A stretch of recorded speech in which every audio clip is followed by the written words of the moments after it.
नमस्कार, मैं हूं नरेश तनेजा और आप सुन रहे हैं नवभारत टाइम्स.com के डिजिटल प्लेटफॉर्म कार्यक्रम। दोस्तों, हिंदुत्व और हिंदूवादी प्रवृत्ति को लेकर काफी समय से देश में आलोचनाएं होती रही हैं और इन चीजों को बदनाम करने की कोशिश भी कई तत्वों द्वारा की गई। इसमें राजनीतिक लोग भी शामिल हैं और गैर राजनीतिक लोग भी हैं और दूसरे समुदाय या दूसरे धर्मों के लोग भी गाहे बगाहे इस तरह की कोशिशें करते रहते हैं ताकि उनका वर्चस्व बना रहे और सनातनी संस्कृति को नीचा देखना पड़े। हाल ही में कांग्रेस के वर्किंग प्रेसिडेंट कर्नाटक के सतीश जरकीहोली ने एक इस तरह का बयान दिया था कि हिंदू शब्द पर्शिया से लिया गया है। पर्शिया में इसका जो अर्थ है वो बड़ा गंदा होता है। गंदा क्या होता है उन्होंने नहीं बताया। हालांकि अभी तक जो कॉमन जानकारी थी वो यही थी कि सिंधु घाटी सभ्यता से हिंदू शब्द की उत्पत्ति हुई है। अगर पर्शिया से भी हुई है, पर्शियन भाषा से भी हुई है, तो इसके क्या मायने हैं? इसकी काफी देश में आलोचना हुई है और कई तरह की व्याख्या भी दी गई है नेताओं की तरफ से, गैर राजनीतिक लोगों की तरफ से। इसी बात पर चर्चा करने के लिए अभी हमारे साथ विश्व हिंदू परिषद के राष्ट्रीय प्रवक्ता विनोद बंसल जी मौजूद हैं। हम उनसे बात कर उनका रिएक्शन लेते हैं और इस पर व्याख्या चाहेंगे। बंसल जी, कार्यक्रम में आपका स्वागत है। नमस्कार जी। धन्यवाद विनोद। नमस्कार जी, धन्यवाद। जैसा कि आपने को पता ही है कि जो कांग्रेस के कर्नाटक कमेटी के वर्किंग प्रेसिडेंट हैं सतीश जरकीहोली जी ने, उन्होंने बयान दिया कि हिंदू शब्द पर्शिया भाषा से आता है और बीजेपी वाले और विश्व हिंदू परिषद वाले बड़ा गर्व करते हैं, गर्व से कहो हम हिंदू हैं। यदि उनको बता दिया जाए कि इसका अर्थ क्या होता है तो बड़े शर्मिंदा होंगे। इस पर आपका क्या कहना है? देखिए, विश्व हिंदू परिषद और संघ परिवार के लोगों को बताने के बजाय वो अपने आका को बताएं, जो बार बार अपने अंदर का जनेऊ निकाल के दिखाते हैं, कोट के ऊपर जनेऊ पहनते हैं और हिंदू हूँ जी, मैं तो हिंदू ब्राह्मण हूँ जी। मुझे लगता है ये हिंदू समाज को नहीं, ये अपने नेताओं को गाली दे रहे हैं। आपका इशारा राहुल गांधी की तरफ है। वो आपके श्रुति श्रोता अच्छी तरह जान जी मैं किसकी बात कर रहा हूँ। दूसरी बात यह कि अगर ऐसा नहीं है तो दूसरा इशारा इनका सोनिया की तरफ है। सीधा सीधा बात है कि हिंदू धर्म को बदनाम करना जब से सोनिया जी आई हैं यहाँ पर अनवरत रूप से देश के अंदर जारी है जी। और आप ठीक है, माननीय अशोक सिंघल जी तो एक और बात कहते थे कि जब से सोनिया गांधी भारत में आई हैं तब से एक ऑपस डाई करके एक संगठन है। कौन सा संगठन? नेशनल ऑपस डाई करके एक संगठन है जो कि अपने इंडिया में सक्रिय है। भारत और हिंदू विरोधी मानसिकता को पनपाता है, जो अंडरग्राउंड होकर के काम करता है। ये मूल रूप से कहाँ का संगठन है? देखिए, वो सब उनको पता है, इस बारे में डिटेल में नहीं जाना चाहूंगा क्योंकि ये विषय दूसरा है। अभी इस विषय पर चर्चा होगी तो मैं आपको विस्तार करूंगा। लेकिन कुल मिला के वेटिकन के इशारों पर काम करने वाली माता जी, उनको मजा आता है कि कोई कांग्रेसी हिंदू धर्म को गाली दे, हिंदू मान्यताओं की खिल्ली जाए, हिंदू मानव पर प्रहार करे, तो हिंदू मंदिरों को कब्जा करे, हिंदू संतों को भगवा कहे, आतंकी कहे, हिंदुओं को आतंकवाद से जोड़े। तो इन सब चीजों में उनको मजा आता है और इसीलिए कभी दिग्विजय सिंह को, तो कभी मणिशंकर अय्यर को, तो कभी जयराम रमेश को, तो कभी सतीश जरकीहोली जैसे नेताओं को खड़ा कर देते हैं। वैसे भी सतीश जरकीहोली तो देखिए कोई उस क्षेत्र के रहने वाले हैं जहाँ पर के टीपू की जयंती मनाने के लिए पूरा ताकत झोंक देते हैं। उस विधानसभा में गौ हत्या के विरोध में अगर कानून लाया जाता है तो उसकी खिल्लियां उड़ाई जाती हैं। कानून पास होने के बाद भी कांग्रेस की वहाँ की जो अध्यक्षा हैं उन्होंने उसमें तत्कालीन अध्यक्षा उन्होंने साफ साफ कहा था कि अगर गौ हत्या तो गरीब मुसलमानों को क्या होगा, वो तो भूखे मर जाएंगे। ये जो हिंदू द्रोही मानसिकता है कांग्रेस की, नई बात नहीं है। उनका कहना था कि गौ हत्या रुक जाए तो गरीब मुस्लिम मारे जाएंगे। हाँ, गरीब मुस्लिम मारे जाएंगे क्योंकि वो गौ मांस सबसे सस्ता होता है हमारे यहाँ। तो ये जो मानसिकता है, और वो है कि देखिए केरल के अंदर सारे यहाँ बच्चों को सिर काट करके और लटका के कहा जाता है कि हमें गर्व है इस बीफ खाने पर। इनके ही नेता हैं जो कि बार बार जो है हिंदू मान्यताओं पर खड़ा करते हैं, और इस सिर्फ सतीश जारकिहोली नहीं है। अच्छा, मैं आपको रोककर पूछूंगा, आपको क्या लगता है, मैं पहले, मेरे इसमें दो पार्ट हैं कि आप कह रहे हैं सोनिया गांधी को मजा आता है जब से आई हैं वो हिंदू धर्म का जो की आलोचना और उसको नीचे दिखाने की कोशिश करती। पहले तो एक सवाल का पार्ट ये है पहला, आपको क्या लगता है कि उनका क्या मकसद है, क्यों करती हैं? दूसरा, जब वो प्रधानमंत्री बनने के लिए उनको तैयार किया गया था, वो राजी हुई थी, तो उस समय सारे जो हिंदूवादी संगठन थे, बीजेपी थी, आरएसएस, उनको ये ऐतराज था कि वो हिंदी तक नहीं जानती हैं और आज तो वो शुद्ध हिंदी ही बोलती हैं। अगर वो हिंदुत्व के विरुद्ध होती तो हिंदी क्यों बोलती? दो सवाल। मैं कह रहा हूँ, देखिए ये दोनों प्रश्नों का बड़ा स्पेसिफिक जवाब दूंगा मैं आपको। देखिए, जो आलोचना वाला विषय है, ये तो जब बैप्टाइज होने के लिए, करने के लिए सुना था कि जब पोप जॉन पॉल भारत आए थे तब उन्होंने स्वयं जो है इनको राहुल गांधी बैप्टाइज किया था, और उसके बावजूद भी ये अपने आप को हिंदू कहते हैं, और इनके नेता कहते हैं हिंदू गंदा होता है। तो सबसे पहले तो इनको मतांतरण कर लेना चाहिए और इस बात को स्वीकार करना चाहिए कि हाँ। सवाल ये था कि उनको क्या, आपने कहा कि जब से आई हैं वो नीचे दिखाने की मैं मजा ले, उनको क्या, उनका क्या अर्थ, मतलब उनका क्या पर्पस सॉल्व होता है इससे? ये पर्पस ये ना, देखिए, जिस रिलीजन को बिलोंग करती हैं जी, वो वेटिकन के एजेंट के रूप में भी काम कर रही होंगी, तो वो जाने। और दूसरी बात ये है कि जब से ये आई है, निश्चित रूप से हिंदू मानव बिंदुओं पर हमले बढ़े हैं। वजह कहीं ना कहीं या तो वेटिकन के इशारे हो रहा है, कन्वर्जन करना है भारत के अंदर बड़े पैमाने पर, इसीलिए क्रिश्चियन मिशनरीज हैं उनको बहुत बड़े पैमाने पर उनको बल मिला और फंडिंग हुई, तो खुली छूट मिली, और जो हिंदुओं को धर्मांतरित करने के लिए तो पूरा एक नेटवर्क बनाने में इनको मदद मिलती है जब हिंदू समाज के ऊपर आघात होते हैं। लेकिन इसमें तो फिर हिंदुओं की कमी नहीं कि वो कन्वर्ट हो ही क्यों रहे हैं या होने क्यों दिया जा रहा है उनको? नहीं, देखिए, ये जो भारतीय समाज है ना, भोला वाला समाज है, इसको छल प्रपंच, धोखे और बलपूर्वक धर्मांतरित किया जा रहा है। अच्छा, जिनको किया जा रहा है कोई धर्मांतरित नहीं हो रहा। आप जैसी संस्थाएं हैं वो तो समझदार हैं, हम कर रहे हैं ना काम, हमने रोका है ना, बहुत सारे लोगों को रोका है, बहुत सारे लोगों को घर वापसी भी कराई है, लाखों लोगों की घर वापसी कराई है, करोड़ों लोगों को रोका है हमने। अच्छा, और हमारे पूज्य संतों ने बलिदान दिए, हमारे कई संत बलिदान हुए इस चक्कर में। बंसल जी, ये तो एक पार्ट का आंसर हो गया। तो कांग्रेस वाले ये भी कहते हैं कि अगर उनको हिंदी से नफरत होती तो वो हिंदी भाषा पर इतने कमांड कैसे पा लेती? देखिए, हिंदी भाषा पर कमांड पाना कोई परिचय नहीं है, और इनके तो अधिकांश नेता ही अंग्रेजी भाषी हैं। खैर, लेकिन वो भाषा में नहीं होना चाहिए, मुझे लगता है ये जो सतीश जारकिहोली है। मैं भाषा पर ही आता हूँ। जो ये जारकिहोली जी हैं, इन्होंने कहा कि हिंदू शब्द पर्शिया से आया है और इसके मीनिंग बड़े गंदे होते हैं। आप पर्टिकुलरली प्रवक्ता हैं विश्व हिंदू परिषद के, क्या आप हमारे सुनने वाले और देखने वालों को ये हिंदू शब्द का ओरिजिन और उसका सही मीनिंग बता सकते हैं? नहीं, देखिए, ये विषय वो व्याख्या का है ही नहीं। नहीं सर, मेरा सवाल है मानसिकता का। नहीं, मानसिकता से अलावा मेरा प्रश्न यही है। उसके बाद मैं जारकिवाला जी के पास कोशिश करूंगा बात करने की। देखिए, नहीं, सुनिए नरेश जी, बात दो डिफरेंट है। आखिरकार ये जो बयान देने वाले व्यक्ति हैं, आपको क्या लग रहा है कि इतने बड़े विद्वान हैं क्या, जिन्होंने बहुत सारे ग्रंथों का अध्ययन किया है और तब जाकर के उन्होंने कहा है? आपको पता है इन्होंने जब अपनी सफाई, वो तो मैं उनसे पूछूंगा, लेकिन आप क्या जानते हैं? मेरी बात एक मिनट पूरी होने दीजिए प्लीज।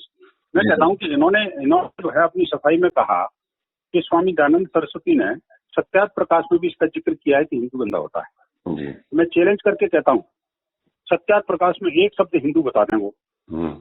और यही मानसिकता है जो बार बार ये कहती है कि मनुस्मृति जो है जी। नहीं, आप सही कह रहे हैं, शायद जहाँ मनुस्मृति को जलाया जाता है, आप शायद सही कह रहे हैं। यही मानसिकता है, जबकि वेदों के अंदर भी कहते हैं कि गोमांस की जिक्र किया गया है, जबकि वहाँ गोमांस जो है वो उड़द की दाल के लिए बोला गया है, मांस शब्द जो है वहाँ पर। लेकिन क्या है कि ये जो हिंदू द्रोही मानसिकता है, मांस उड़द की दाल का बोला ब्रिगेड है जी, उसमें उसमें जो है ना जी, उड़द की दाल को भी संस्कृत होते हैं। क्या बोलते हैं उड़द की दाल को? क्या बोलते हैं सर? मांस। अच्छा, वो जो है ये जो है ना, जहाँ तक आप कह रहे हैं सत्यार्थ प्रकाश का, मेरी जो जानकारी है, जो मैंने बचपन में पढ़ा था, शायद उसमें वेदों और जो वेद व्याख्या है उसके अलावा शायद कुछ और आता ही नहीं है मेरे ख्याल से। वही मैं कह रहा हूँ, उसमें हिंदू शब्द पूरे उसमें वेद और वेदांत ही आपको वेद और वेदांत की बात की गई शायद उसमें। हाँ, नहीं, उन्होंने ये कहा ना कि सत्यार्थ प्रकाश में जो स्वामी दयानंद सरस्वती ने लिखा, वो हिंदू शब्द को गंदा बताया गया है। नहीं, उन्होंने भी कहा तो जरूरी नहीं है कि उनकी जानकारी, पर मैं आपसे पूछता हूँ, चलिए उनको छोड़ते हैं, आपकी समझ से हिंदू शब्द का क्या अर्थ है और ये कहाँ से आया? नहीं, देखिए, उत्पत्ति और वो विषय ये इम्पोर्टेंट उत्तर नहीं है। देखिए, हिंदू हमारे जो श्रोता, मान्यताओं का विषय है। देखिए, हमारे जो हिंदू समाज के श्रोता और दर्शक हैं, ये जब से उठी है तो उनके मन में संशय आ रहा है। तो आप उस संस्था के प्रवक्ता हैं जो इस विश्व हिंदू परिषद, तो आपकी जानकारी में तो होगा ना सर, तो बताइए। देखिए, हम तो ये मानते हैं कि जो हिंदू पैदाइशी है या जो हिंदू मान्यताओं को मानता है, नहीं, मैं शब्द का पूछ रहा हूँ, वो हिंदू है। मैं शब्द का वैसे अगर शाब्दिक अर्थ की बात करते हो तो देखो, जो सिंधु नदी के किनारे से जो निकले और वो धीरे धीरे करके जो पूरे विश्व के अंदर फैले अपनी मान्यता, हिंदू जो है एक ऐसा उदार मानना रिलीजन बना। रिलीजन क्या, बेसिकली मैं कहूँ उसको धर्म है। धर्म और रिलीजन में बड़ा अंतर होता है। तो ये जो वसुधैव कुटुंबकम की बात है, हिंदू तो शायद सर अपनी जीवन की पद्धति का नाम है ना, सनातन संस्कृति की जो पद्धति है वो हिंदू। निश्चित रूप से देखिए हिंदू शब्द बड़ा व्यापक है, बिल्कुल। इसको विभिन्न न्यायालयों ने भी अपने अपने समय पर अलग अलग व्याख्या की है, अलग अलग तरीके से। जी सर। और अलग अलग विद्वानों ने अपने अलग अलग तरीके से उसको कहा है। ये विद्वानों का विषय है। ये अच्छा, ये आया आपको लगता है कि पर्शियन भाषा से? ये नहीं, पर्सी भाषा से हिंदू शब्द क्यों आएगा? बिल्कुल वाली बात। पर्शियन क्या जानते थे वो हिंदू के बारे में? नहीं, वो सिंधु घाटी में सिंधु घाटी में रहने वालों को हिंदी बोलते थे, हिंदू बोलते थे, वो लोग बोलते थे। नहीं, देखिए, ये व्हाट्सएप यूनिवर्सिटी के स्टूडेंट हैं और वो उसी अपनी स्टडी के बेस पर ये बोलते रहते हैं। लेकिन विषय यह है कि हिंदू समाज को गाली दे करके किस तरह से राजनीतियां सेकी जाएं, ओछी चाहे पब्लिसिटी के ओछी मानसिकता से सही हमें पब्लिसिटी बटोरी जाए और जो किस तरह से थोड़ा पुनर्जीत सके, कहीं जब मीडिया में जीवित रहे, सिर्फ यही एक मानसिकता। अच्छा, मैं आपसे दोबारा आपसे एक बार कंफर्म करना चाहता हूँ, दिल से बताइएगा, आपको लगता है हिंदू शब्द का अर्थ कोई गंदा होगा? कोई भी अर्थ? देखिए, मेरे से पूछ रहे हो। हाँ, मैं गंदा होता देखिए, मैं बंसल जी आपसे नहीं पूछ रहा, मैं विश्व हिंदू परिषद से पूछ रहा हूँ। हाँ, तो अब मैं कहता हूँ हमें हिंदू होने पर गर्व है।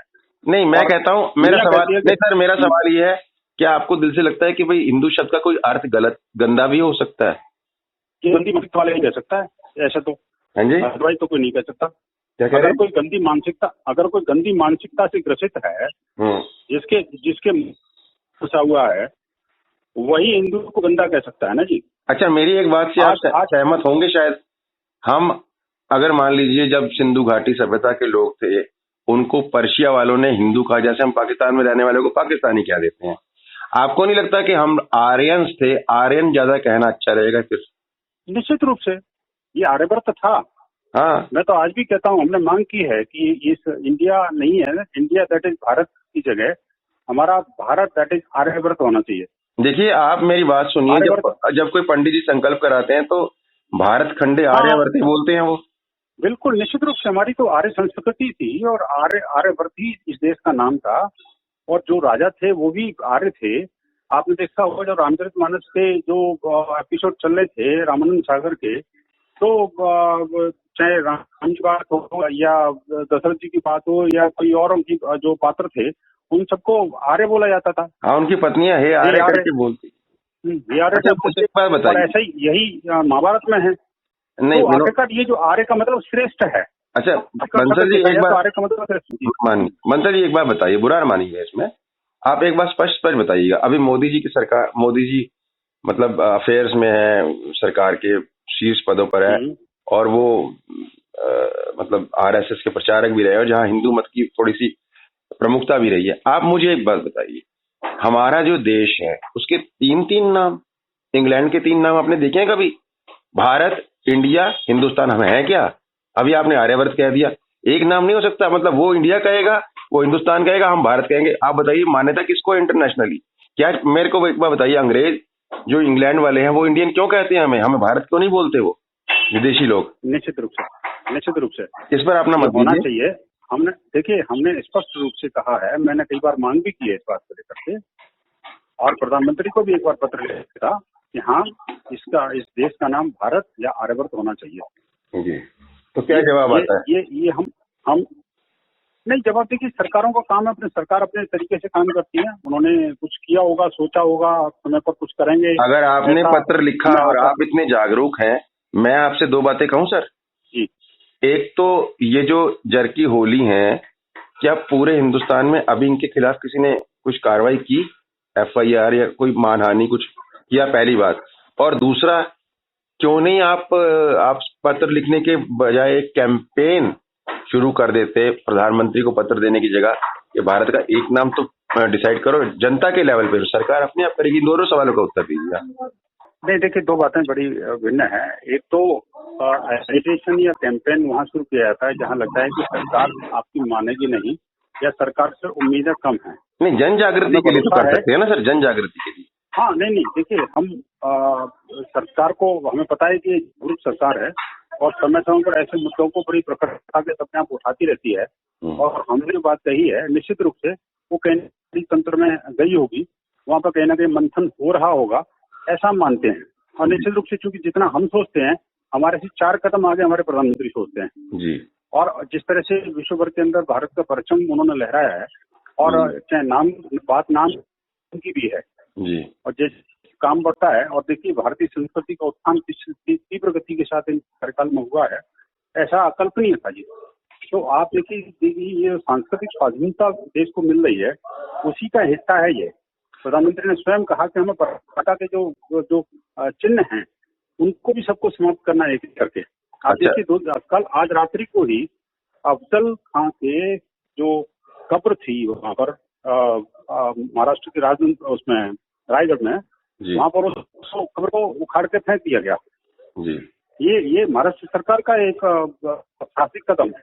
अच्छा, दूसरा सवाल जो था जरकी होली से संबंधित कि उन्होंने जिस तरह का बयान दिया उनके खिलाफ आपकी संस्था कोई कार्रवाई करेगी क्या? नहीं, ये कार्रवाई का मतलब है कि ये आपस में जो है ना, ये पॉलिसी बटोरने के षड्यंत्र हैं इनके, और कुछ नहीं है।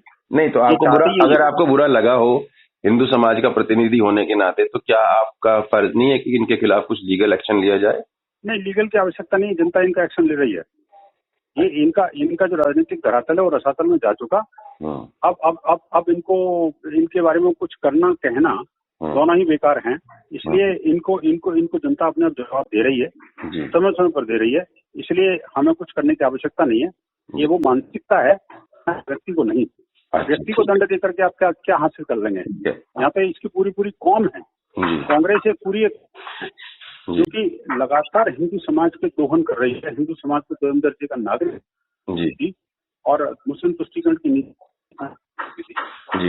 जो है, लगातार हिंदू जो आस्था के केंद्र हैं उन पर भी हमलावर हो गई।